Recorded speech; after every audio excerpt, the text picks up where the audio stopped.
നമസ്കാരം. BMC news live കൊച്ചിയിലേക്ക് സ്വാഗതം. വാർത്തകൾ വായിക്കുന്നത് ആതിര രവീന്ദ്രൻ. ഈ വാർത്തകൾ നിങ്ങൾക്കായി അവതരിപ്പിക്കുന്നത് city tower, city wear and city shoes, Angamaly. Powered by Leotech solar solutions, Mayil food stuffs, Mookkannoor and Cochin Kalabhavan Angamaly franchise.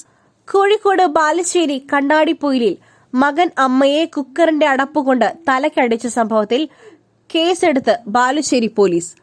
മകൻ രതിൻ, ഭാര്യ ഐശ്വര്യ, ഭർത്താവ് ഭാസ്കരൻ എന്നിവരാണ് പ്രതികൾ.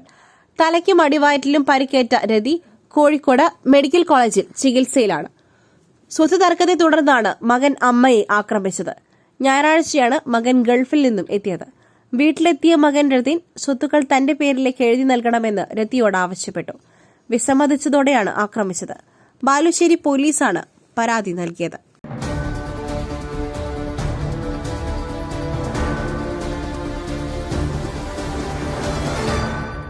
ഗുജറാത്തിലെ ബനസ്കന്ത ജില്ലയിലെ പടക്ക നിർമ്മാണശാലയിൽ ഇന്നലെയുണ്ടായ സ്ഫോടനത്തിൽ ഉടമ അറസ്റ്റിൽ.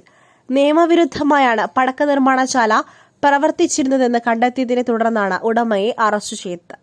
സ്ഫോടനത്തിൽ 5 കുട്ടികളടക്കം 21 പേരാണ് മരിച്ചത്.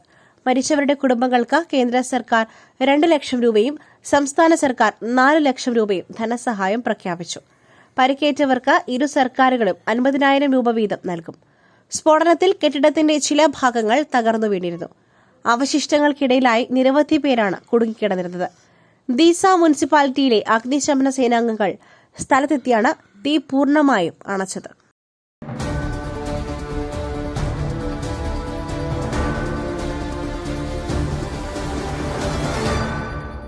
കോഴിക്കോട് വളയത്ത് നിന്നും കാണാതായ യുവതിയെയും മക്കളെയും കണ്ടെത്തി. ഡൽഹി നിസാമുദ്ദീൻ ബസ് സ്റ്റാൻഡിൽ നിന്നുമാണ് മൂവരെയും കണ്ടെത്തിയത്. അമ്മയെയും മക്കളെയും കാണാതായ സംഭവത്തിൽ പോലീസും ഡൽഹി കേന്ദ്രീകരിച്ച് അന്വേഷണം തുടങ്ങിയിരുന്നു. കുടുംബത്തിന്റെ നേതൃത്വത്തിൽ ഇന്നലെ ഡൽഹി കേന്ദ്രീകരിച്ച് തിരച്ചിൽ നടത്തിയിരുന്നു. ഡൽഹിയിലെ നിസാമുദ്ദീൻ റെയിൽവേ സ്റ്റേഷന് സമീപത്തെ ATMൽ നിന്നും പണം പിൻവലിച്ചതായും അന്വേഷണ സംഘം കണ്ടെത്തിയിരുന്നു.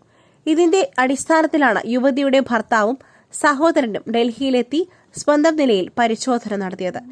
ഇന്നലെ രാത്രിയും ഇന്ന് രാവിലെയുമായി നടത്തിയ പരിശോധനയ്ക്കൊടുവിലാണ് ബസ് സ്റ്റാൻഡിൽ നിന്നും ബസ് കയറുന്നതിനിടെ ആഷിതയെയും മക്കളെയും കണ്ടെത്തുന്നത്.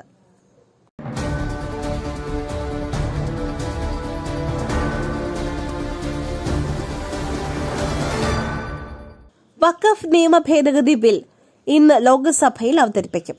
നാളെ ഉച്ചയ്ക്ക് 12 മണിക്കാണ് ബിൽ അവതരിപ്പിക്കുക. പിന്നാലെ 8 മണിക്കൂർ ചർച്ച നടക്കും. അതേസമയം കാര്യോപദേശക സമിതി യോഗം പ്രതിപക്ഷം ബഹിഷ്കരിച്ചു.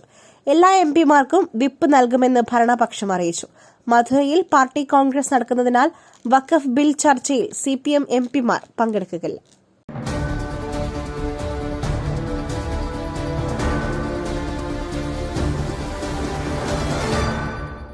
ആശാ വർക്കേഴ്സിനെ ചർച്ചയ്ക്ക് വിളിച്ച സർക്കാർ. നാളെ ഉച്ചയ്ക്ക് 3 മണിക്കാണ് ആരോഗ്യമന്ത്രി വീണ ജോർജിന്റെ ചേംബറിൽ ചർച്ച നടക്കുക. സമരസമിതി മുന്നോട്ട് വച്ചിരിക്കുന്ന കാര്യങ്ങൾ പരിഹരിച്ചാൽ മാത്രമേ സമരം അവസാനിപ്പിക്കുകയുള്ളൂവെന്ന് S മിനി പറഞ്ഞു. ആശാ വർക്കേഴ്സുമായി ബന്ധപ്പെട്ടുള്ള ട്രേഡ് യൂണിയൻ രംഗത്തുള്ള സംഘടനകളെ കൂടി ചർച്ചയ്ക്ക് സർക്കാർ വിളിച്ചിട്ടുണ്ട്. ഇത് 3ാം തവണയാണ് സംസ്ഥാന സർക്കാർ ആശാ വർക്കർമാരുമായി ചർച്ച നടത്തുന്നത്.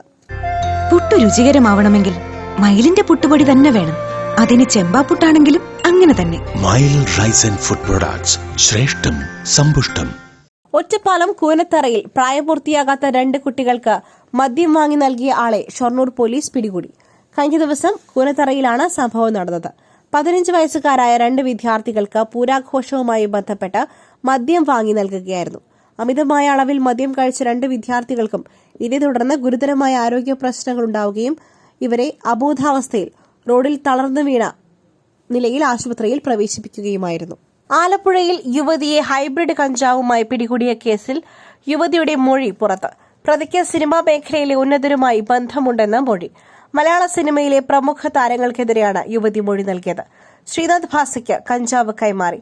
ഷൈൻ ടോം ചാക്കോ കസ്റ്റമറാണെന്നും മൊഴി. തസ്ലീല സുൽത്താനയാണ് എക്സൈസിന് മൊഴി നൽകിയത്. ഇരുവരുമായുള്ള ബന്ധത്തിന്റെ ഡിജിറ്റൽ തെളിവുകൾ എക്സൈസിന് ലഭിച്ചു. പ്രതിക്ക് സിനിമാ മേഖലയിലെ മറ്റ് ഉന്നതരുമായും ബന്ധം.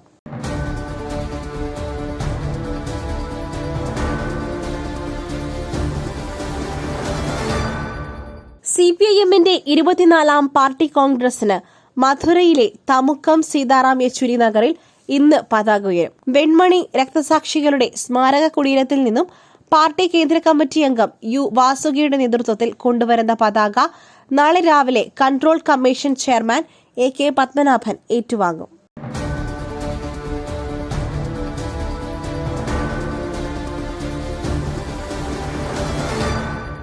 മറ്റൊരു വാർത്തയുമായി കണ്ടുമുട്ടുന്നതുവരെ നന്ദി, നമസ്കാരം.